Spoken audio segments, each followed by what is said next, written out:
Hi, I'm Jenny Jewell, a retired emergency dispatcher. Welcome to Call Autopsy, where we listen to a 911 call and I help you break it down. This one comes from North Carolina, New Hanover County, and that's the agency is actually New Hanover County 911. And this is a very bad call. Very bad. But let's go ahead and listen to it, and then we'll go over why this call is so bad. Hi, I have a suicidal teenager at house. I need an ambulance immediately. What's your name? Calm down and tell me your address again. Excuse me? Tell me your address, ma'am, Nighthawk Drive. and your phone number there. Tell me exactly what happened. It's still happening. He is trying to kill himself. I need an ambulance Okay. now. Miss Roberts, yelling at me is not helping. I'm asking I'm someone sorry. else is I'm sending the sorry. unit. Answer my questions. How is he trying to harm himself? He is trying to stab himself. Does he have a knife? Yes. How old is he? He's 20. Who is he? Why? What happened? Where is he at right now? I I'm don't know getting what's help. happening Ma'am, now, but listen. Miss Roberts, stop. Somebody else is already dispatching help to you. My asking questions is not delaying that. It's helping them. I don't know what I is happening. understand I'm that. with you. Okay, I understand that. Where is he at with the knife? I don't know. Okay. He left the house. Okay, you do know he left the house. Did he leave on foot or did he leave in a car? He left on foot, but I don't know where he's Okay, going. what's he look like?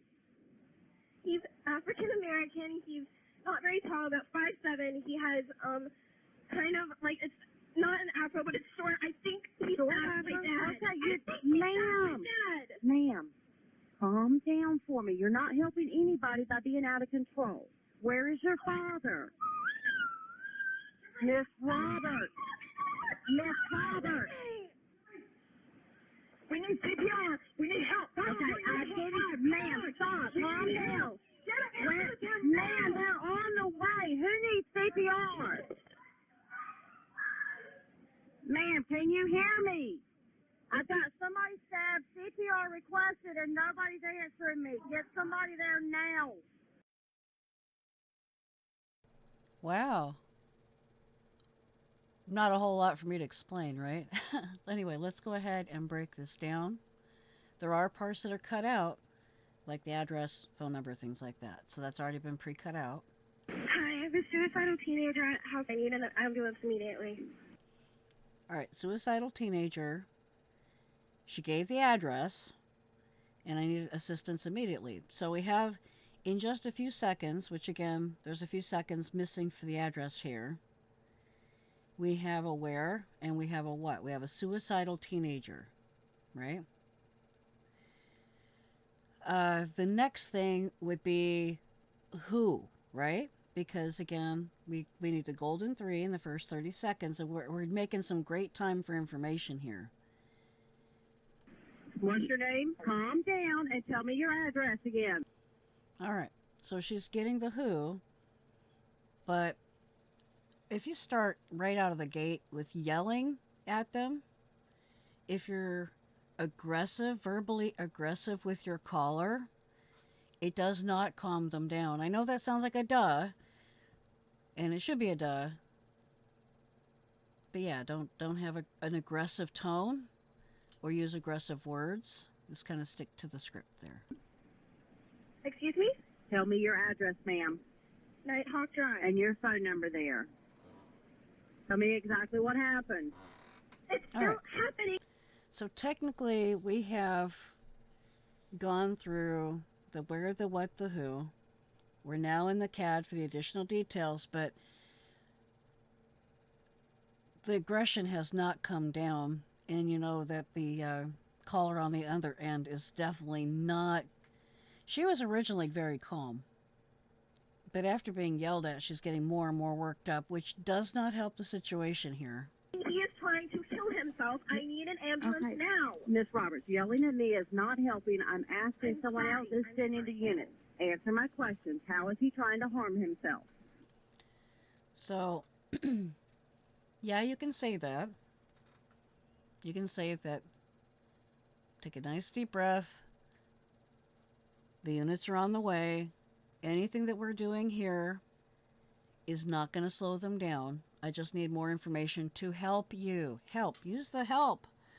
Always use help.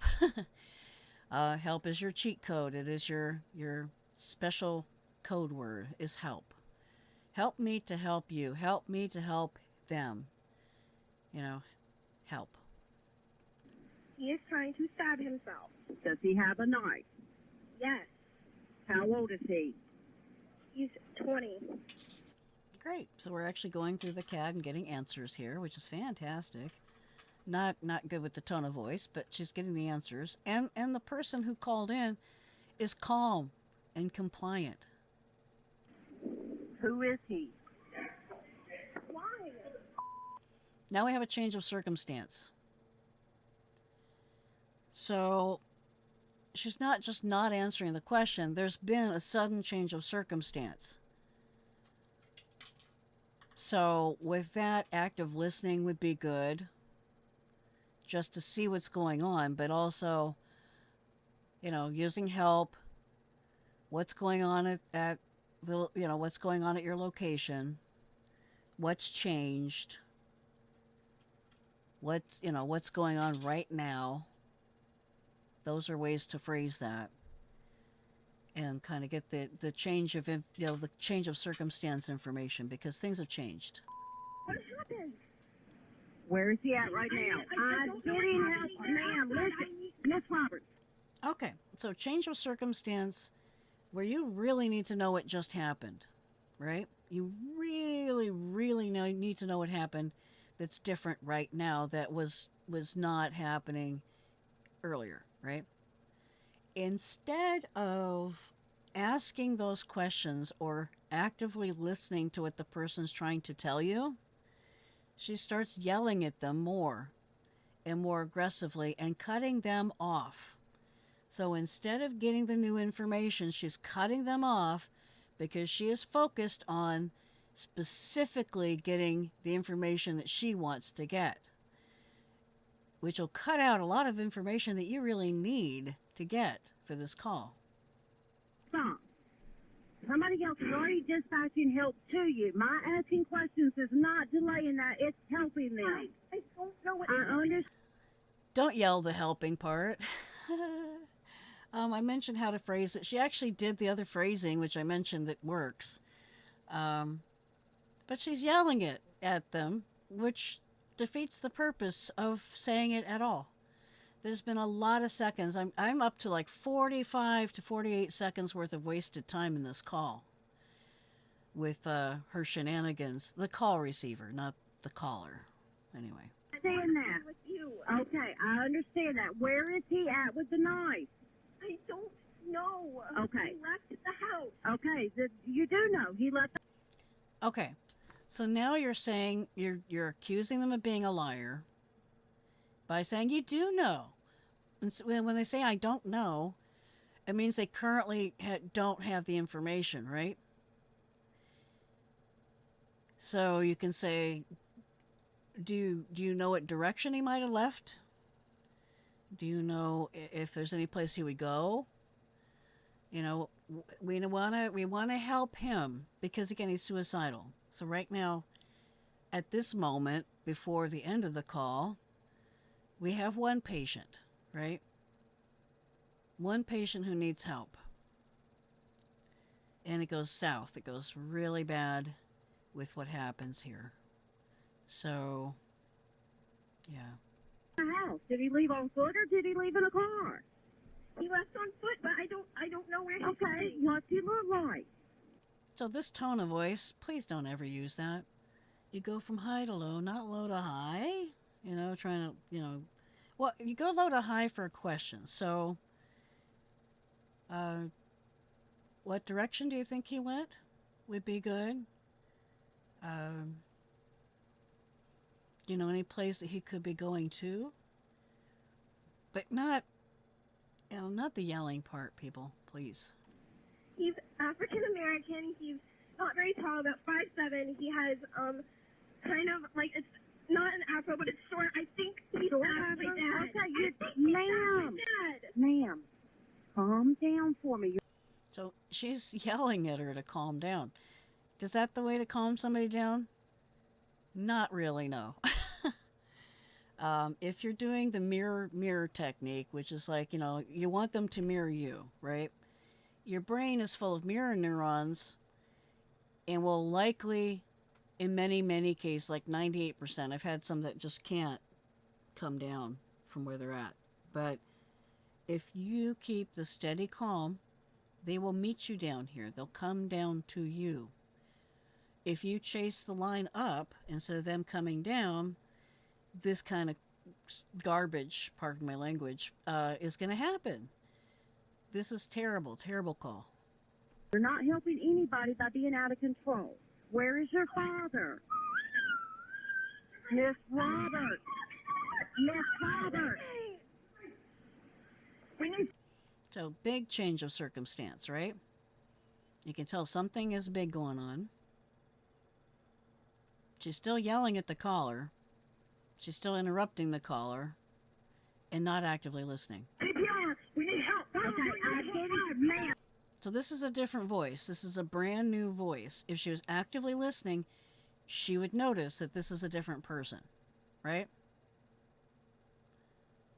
Sometimes you can't tell. Family members are hard to tell between the two sometimes, like a mother and a daughter or a father and a son. Sometimes they sound very similar. And in this case, it is another person who's jumping in, and now they're being aggressive with the new person. Stop. Calm down. Ma'am, they're on the way. Who needs CPR? Ma'am, can you hear me? I got somebody stabbed, CPR requested, and nobody. I have somebody... All right, let's go down the list. I have somebody stabbed, CPR requested. Nobody's answering me. Get somebody there now. Okay, and so she's yelling at her dispatcher now. She's yelling at her dispatcher. We have somebody stabbed. Need CPR. Right? Need help now. Well, where were you with getting the information earlier? Oh, yeah. You were yelling at the caller, interrupting them, wasting seconds of time, which again, seconds save, minutes matter, guys. And just completely just making this the worst possible call with the worst possible outcome. What happened is while this caller was on the phone, the suicidal subject was being talked to by the father to try and calm them down, and the patient, which became a suspect, stabbed the father, and quite a bit, and then left.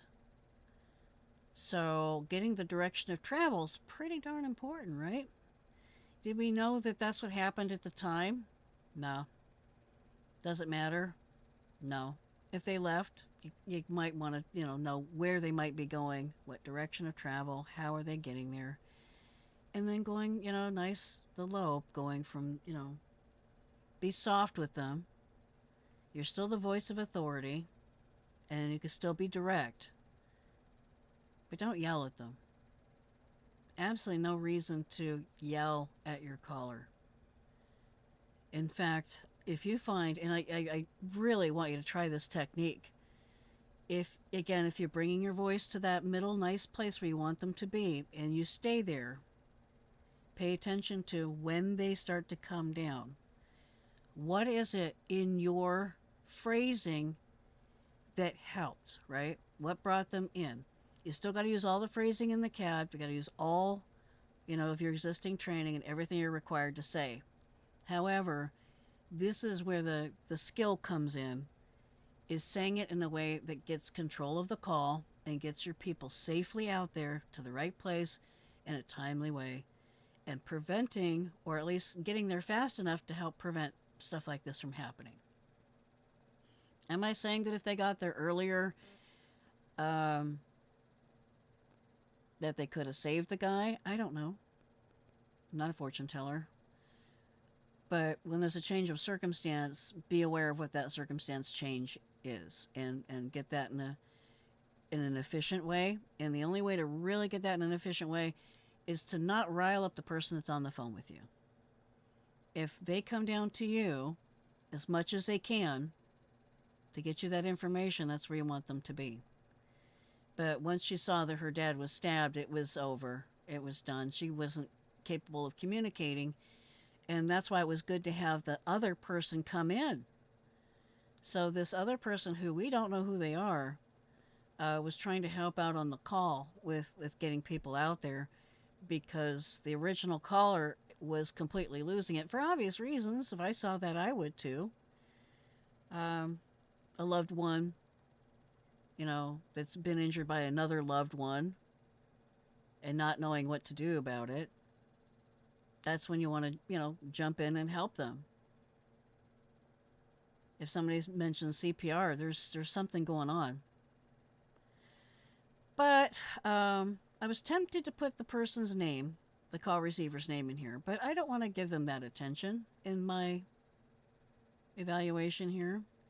But I am going to post the article, and the article has their name in it and what happened with this call. Needless to say, they do not work in emergency call receiving anymore. At least not for any 911 agency. So, yeah, this was in 2013. Everything's come a long way since then. I can speak to that. But, yeah, no reason to yell at your caller. But with that, guys, please take care. Stay safe. Don't be naughty. And when I say don't be naughty, this is what I mean. Till next time. Bye-bye.